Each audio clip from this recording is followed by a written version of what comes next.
Біз мысалы мына қарапайым халықтар, бірақ қарапайым халқының өзі класс болады. Енді ойла, біз осы жоғарғы сұрыпталған бәленбай мың жылдан бері келген сұрыпталған сортымыздан бірақ айырылып қалған халықпыз. Бірақ ол шындық, ол мойын ашулансаң да, ызалансаң да, жоқ, мен мындаймын десең де, бәленбай мың жыл жетілген сортты қауым емеспіз. Мысалы, мынау Англия, Еуропа сияқты халықтар, олардың барлығы сапалы сорттар тұр. Қырылмаған халықтардың бәрі сапалы сорттары бар халықтар. Лайк басқанда неге аясыздар? Саусақтарыңыз 10 тонна болса да бісміллә деп көтеріп, лайк басып бермейсіздер ме? Комментарий жаз. Ендігі соғыстың бет бұрысы түйіні Украинге бұғанға дейін берілмеген қаруларды берумен басталғалы тұр. Бұғанға дейін берілмеген қаруларды берумен басталғалы тұр. Енді осы туралы біраз сөйлейік. Зеленский Біріккен ұлттар ұйымының жиналысында сөз сөйледі.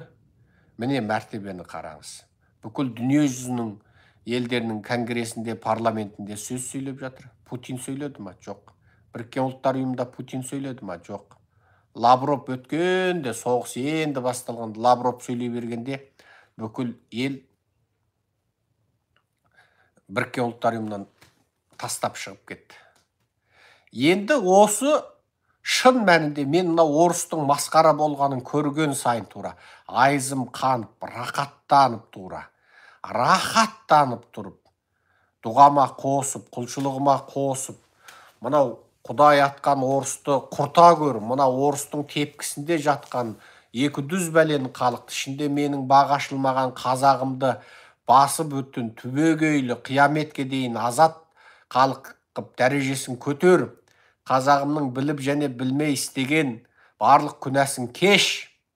Мынау ұзақ жыл ақсүйегін ілімдісін, білімдісін, бүкіл осы сұрыпталып шыққан сорттысын, сапалы сортымызды, соның барлығын жаңағы қынадай қырып, өңкөй тобырлық санадағы денесі де, басқасы да, ойда, мінезде, руханиятта бүлінген бізбен сізді қалтырды. Біз сол тірі қалған бүлінген қауымбыз.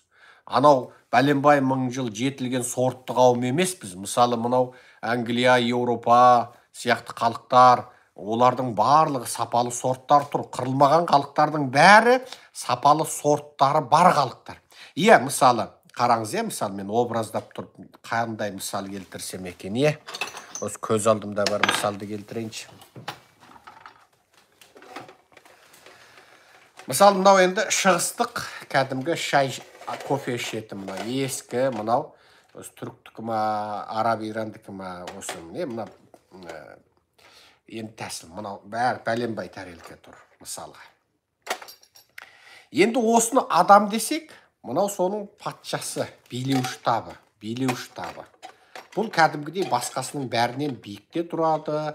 Бұл бәленбай ата, мысалы, бұл ұрпақтан ұрпаққа, бұл не ішем, не жем жоқ. Бұның әкесі, мынаның үстем тап дейді, билеуші тап. Бұның әкесі қалай? Ең сұлу әулеттің қызын алады. Ең дене бітімі жақсысын алады. Бұның шешесі, мысалы, мынау ақсүйек таптың шешесі қалай? Оның шешесінің өзі ең сұлу еркекті тартатын, және ең ақылды, және тегі парапар, жоғарғы сұрыпты, бұл да сол өмірден жаңағы жақсы ортада өскен сапалы сұрып. Ал бұның әке тегі ел билеген ақсүйек би, ханның, төренің тұқымы болса, ол да сондай сапалы сорт. Бірақ ол да бір қойшының жаңағы қисық аяқ маймиған, бүйтіп быжырайған, аузынан сөзі, қойнынан бөзі түскен, жаңағы сондай бір кем-кетік қызын алмайды. Ол да жаңағы ақылына көркі сай, сөйлегенде сөзі бар, сыңғырласа күлкісі бар, өңін көргенде естен танып қалатын, жаңағы әкесін құда деп төрге тұрғызсаң, ханның, ақсүйектің төрінде құда болып отыратындай айдалады. Міне содан мынау туады. Бұл ақсүйекті. Енді содан міне жаңағы кластар қалыптасады. Қоғамның неше түрлі кластары қалыптасады. Кластар. Міне ол кластарыңызда қабат-қабат мысалы міне. Қабат-қабат болады. Біз, мысалы, мына қарапайым халықтар, бірақ қарапайым халқының өзі класс болады. Енді ойла, біз осы жоғарғы сұрыпталған бәленбай мың жылдан бері келген сұрыпталған сортымыздан бірақ айырылып қалған халықпыз ғой. Бірақ айырылып қалды. Ол шындық. Ол мойын ашулансаң да, ызалансаң да, жоқ, мен мындаймын десең де, мына біздің қазіргі күйкі өміріміз, мына Назарбаевты 30 жыл отырғызып қойып құл болып бас ұрып отырған өміріміз, мына жоқшылыққа, кредитке көніп, құл болып, әр қазақ арқеті арша борбай еті борша болып жоқшылықта өмір сүріп отырған осы күн, мынау Тоқаевты енді ойбай Тоқаев елді құтқарып қалды деп, ойбай Тоқаевқа қастық жасайтын болып, Құдай сақтап аман қапты, сіз аман болыңызшы деп отырған мына күн, сол біздің құл-құтанның тұқымы екендігіміздің бір дәлелі. Иә, біреудің әкелері кеше жақсы болса болған шығар, бірақ бәрібір арғы 4-5 атаң құл-құтанның тұқымы. Сенің жадыңда сол құлдық информация, сенің көмескі жадыңда, геніңде, ДНК-іңде, ДНА-іңде анау бүйтіп жіп болып майырылып келеді ғой, ДНА-де, хромосомаңда, сол хромосомаңдағы 23 ген аталықтан жаңағы келеді, 23 ген жаңағы аталықтан келеді, сол 46 болып, біз 46-лық адамзат болып қалыптасамыз, сол аталығыңнан ба, аналығыңнан ба, сен сол құлдық информацияң тұрғандықтан солай боласың. Тектілік жоқ. Ал тектілік неден болады? Тектілік ол қасқайып шындықты айтудан болады. Жаңағы атасы ақсүйек, әжесі атасы таңдап сүйіп алған, арғы бабасы таңдап құда деп алып берген.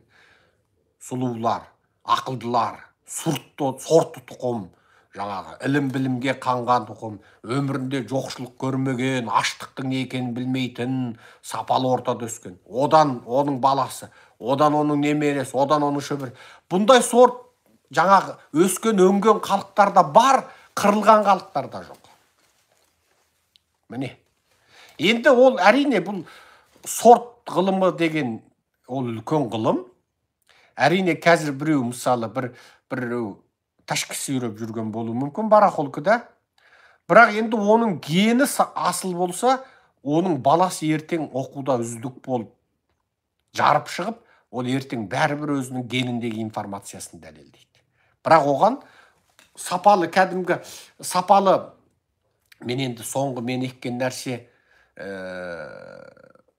бүлдіргенменен таңқура ектім ғой 2020 жылдың көктемінде.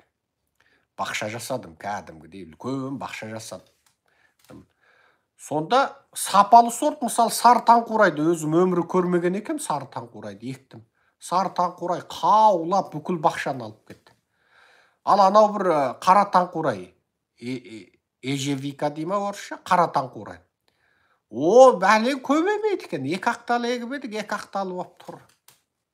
Енді дәмді ғой ежевика, қара таңқурай.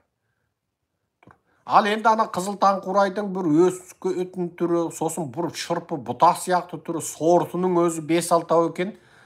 Оны сонда мен көрдім, қандай сорт болады, сондай нәрсе шығады. Адамдар да солай. Адамдар да солай болады, сондай өмір сүреді, сондай жұмыс, сондай жаңа қазақ айтады, балта сабынан ары аспайды дейтін әңгіме содан шығады. Әрине оған соңғы тәрбие керек. Ең сапалы сорттың өзін, ең жаман жергеексең өспейді. Оған топырақ, су, күн нұры, қорғаныс жаңағы сиыр жеп кетпеу керек, біреу таптап сындырып кетпеу керек деген сияқты әңгіме бар. Яғни орта әсер қылады. Баптау әсер қылады. Ол ең сапалы сортты, ең жаман топырақ егіп, ең жаман сортты, ең жақсы топырақ ексең тағы құриды. Ол деген сөз аналық жағынан ең жақсы сортты тұқым адам бір жаман еркек, бір мезеттік сылдыраған күлкісіне ма, бір әзіл қойлығымына ха-ха-ха деген анау кібеншіктерге тиіп алды, ертең қараса ақылсыз басқа жаудыраған көз бітеді, ақымақ басқа сылдыраған сөз, дуасыз ауызға сылдыраған сөз бітеді дегендей, сол 2 күннен кейін суынып ажырасып жататындар содан. Себебі бір мезеттік жалған бояма қанында жоқ, тегінде жоқ, сүйегінде жоқ қасиеттерді үйренген, жұқтырып алған, жағып алған қасиетпенен елдің алдында жақсы көрінеді.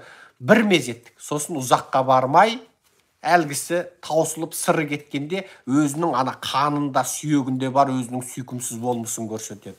Сөйтеді де жаңағы білініп қалады. Соған қазақтың тегіне қара деп қыздарына жаңағы анасын көріп қызын ал, шешесін көріп қызын ал дейтін әңгіме содан шығады. Себебі бояма қасиет, үйренетін, жұқтырған қасиет болады, ол мезеттік болады. Қанда бар қасиеттік ұрпақтан ұрпаққа кетеді. Осы нәрсені айтайын.